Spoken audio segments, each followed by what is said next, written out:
TvGrace presents the inexpressible words of God, the gospel of grace, on the lips of Jesus Christ man. Abba, Father.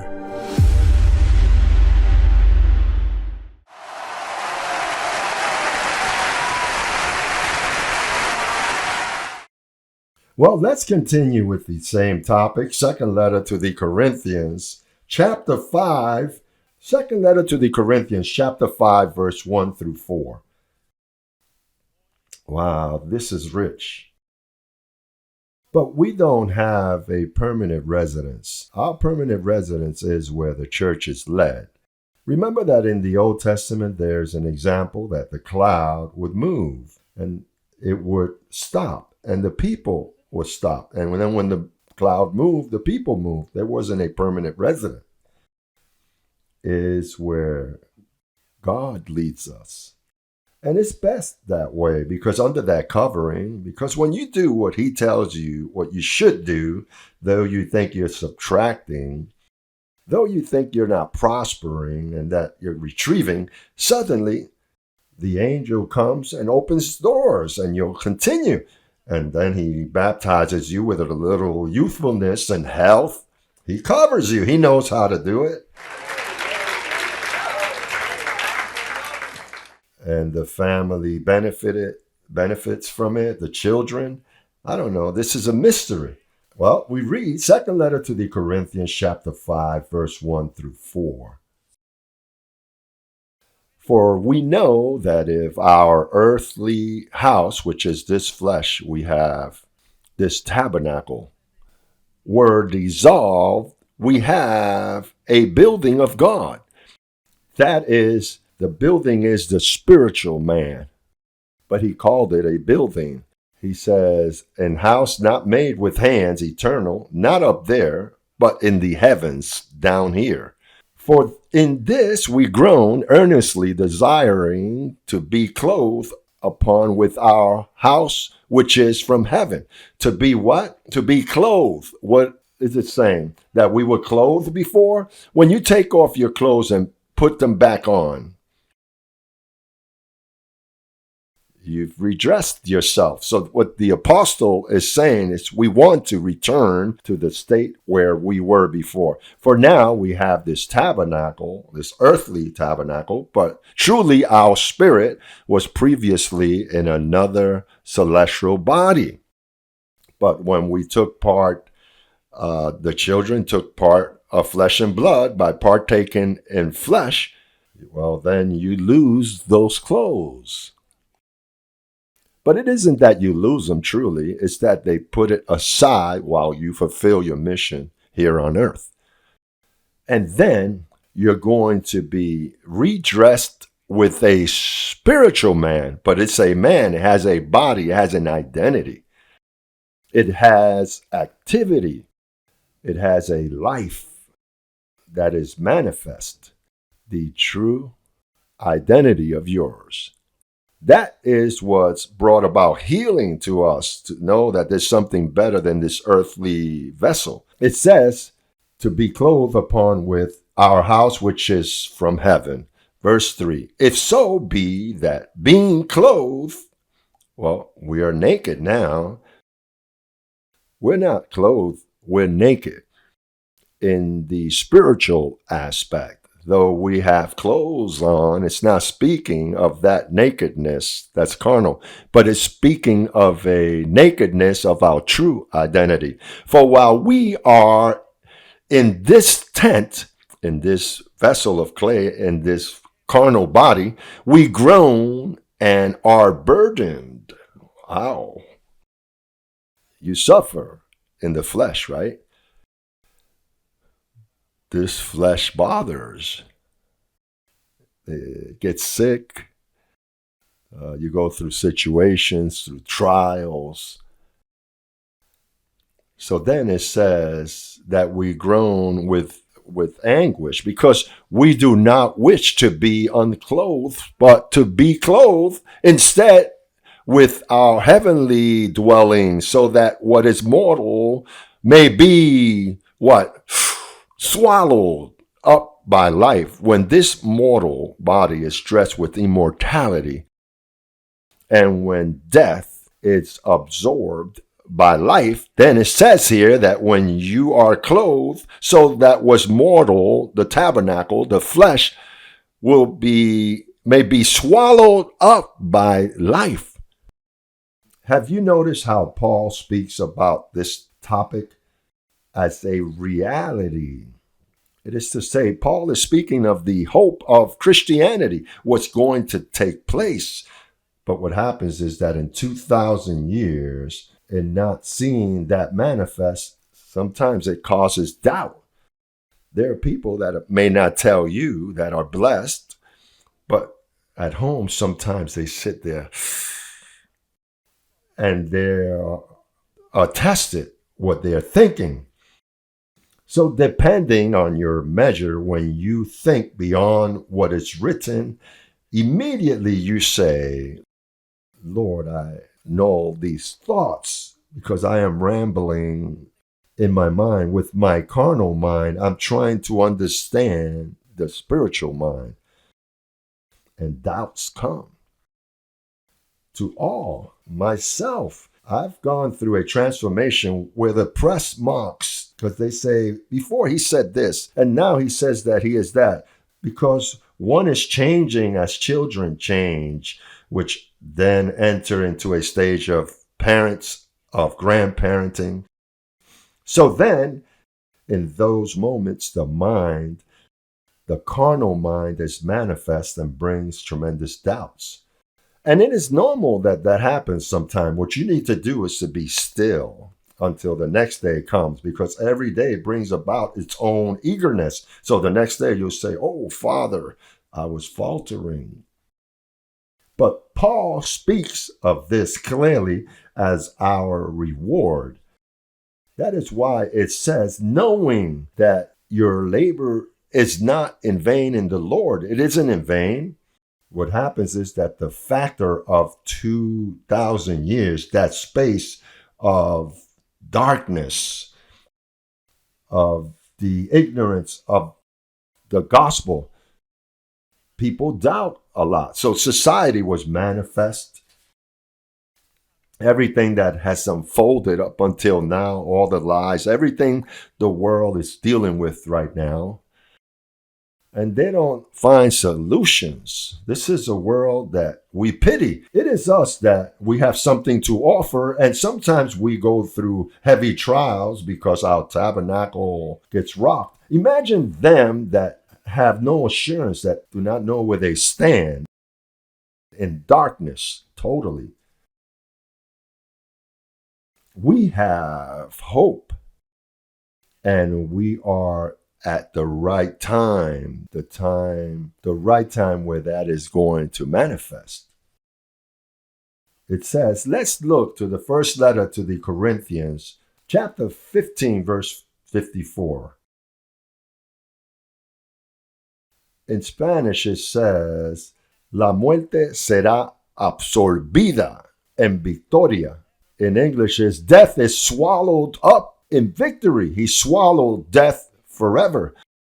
So when this corruptible has put on incorruption and the mortal has put on immortality, then shall be brought to pass the saying that is written, death is swallowed up in victory.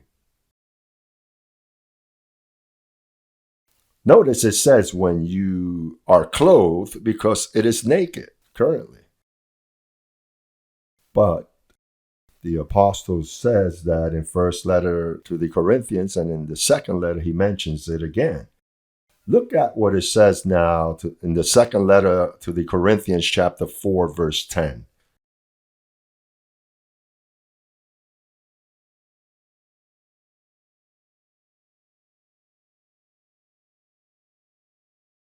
Always carrying about in the body, in our tabernacle, always carrying about in the body the death of the Lord Jesus, that the life of Jesus also may be manifest in our body.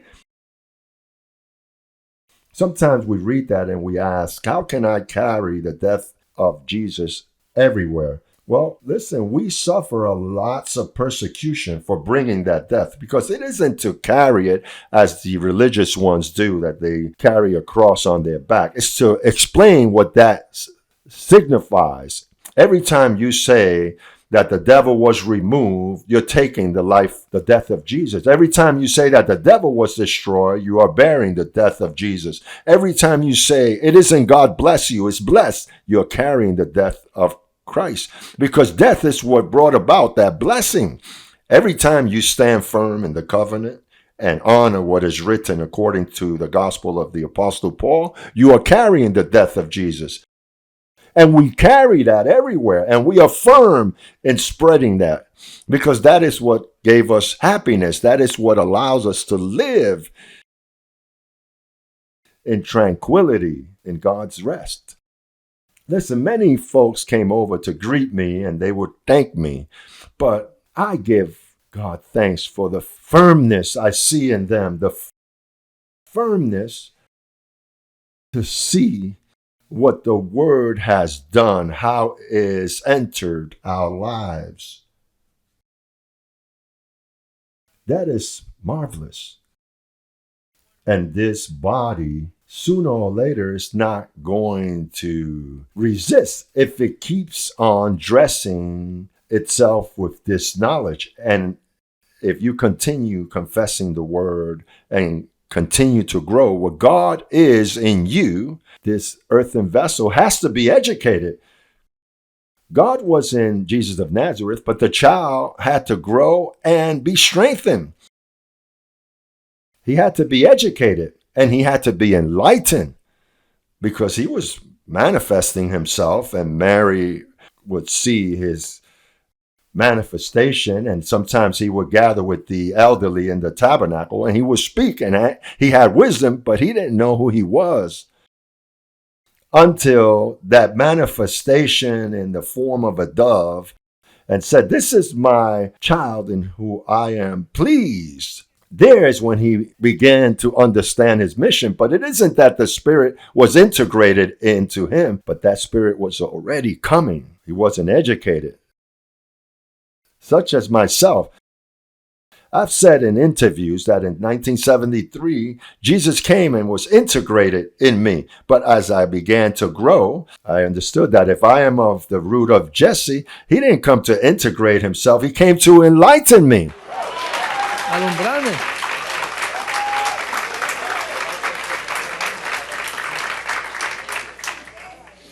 With reason, when I was a child, that voice would always lead me and it would talk to me. If you do this, this is going to happen. And exactly as I was instructed, it's as if someone would speak to me internally. It would guide me.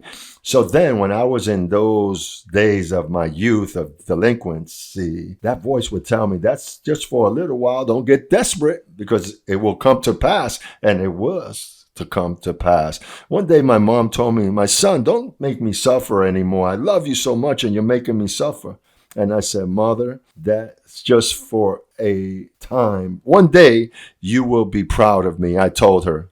We speak like that to our mothers, right? But it isn't that the Spirit was integrated into me. I come like this. I was born like this. That is a prophetic vein and inheritance that was to come. And that at its due time was manifest. But this, you know why? Because when these things happen worldwide, for an example, when they don't let me enter a country or allow me to preach, I begin to see that the fig tree no longer bears fruit. And this type of persecution indicates that God is warning them. I am sending him so that when you see what's going to happen with my people, I've advised you. God is warning right now. 666, it's a barter that God is using. It is to say a mechanism that God is using to make them think, to draw their attention, and that they may come against it. If 666 wouldn't appeared and I would have just said that I am the man Christ Jesus and nothing else, they would have opposed anyway, good or bad. That's what Isaiah said. These people call what's bad good, and was good bad, and was bitter sweet, and was sweet they call bitter. That's the way the people live. The minds are adrift. Don't you see that you serve God with your mind? So for you to serve God with your mind, you have to educate it. You have to clean it. You have to discontaminate it of all of that religious information. As you ask yourself sometimes, how can these people be so ignorant? He speaks so clearly. That psychiatrist, he said, how is that bishop going to deprive this man from entering the country if he explains himself so clearly? Let him talk. How is he going to deprive him if they don't even know what he's going to say? He who has the truth does not defend himself. Simply, when you are confident, you say, let him come. Let him speak. Let's see what he's going to speak on. And they, with the truth, they edify themselves and they feel strengthened. Are we afraid for someone to talk? Why? Because we know in whom we've believed. Do I ever deprive you of listening to someone on the radio or such a preacher? Don't hear them, because those people have demons. To the contrary, I say, listen to everything they say. The more you hear, the more firm you are.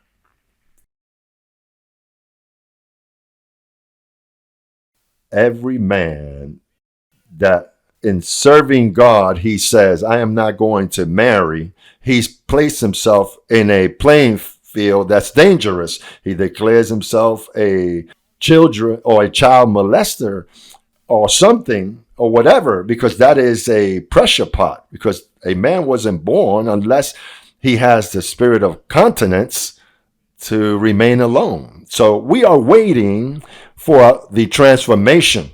That must be our vocabulary.